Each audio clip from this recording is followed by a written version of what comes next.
How to make a tortilla de patatas, San Sebastián style. First, you peel your potatoes with whatever hopelessly dull kitchen knife you have in your Airbnb. Then, halve your potatoes lengthwise and cut them into wedges that are thick on one side and thin on the other to make for a nice structure and plenty of edge to brown up while frying. Next, cut your onions and green peppers into a rough dice and heat up some olive oil for frying to a low temperature where it starts shimmering ever so slightly. Add in your onions and peppers and wait for them to get nice and caramelized. Nope, not like that. More caramelized. Then pop in your potatoes.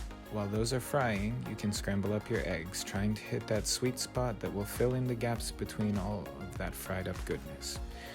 Don't forget to add some salt. When the potatoes are starting to get soft and brown, and the onions and peppers have a rich caramelized color, it's time to strain out the oil and incorporate them into your egg. Make sure the ingredients are very well mixed. It's okay if your potatoes break a little bit, but try to be gentle. Return the mixture to a lightly oiled skillet and start shaking. This helps your edges curl up and form the beautiful tortilla shape that we know and love.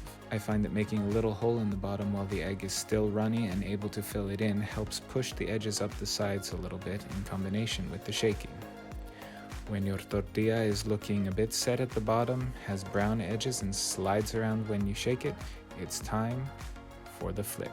Put a plate on top of your skillet, flip the whole thing in one confident motion, add a little more oil to the pan and slide your tortilla right back in. Gently tuck any loose edges underneath for a perfect presentation. Once the other side is beautifully browned, slide your tortilla onto a plate, grab a slice with some crusty bread, and enjoy. And that is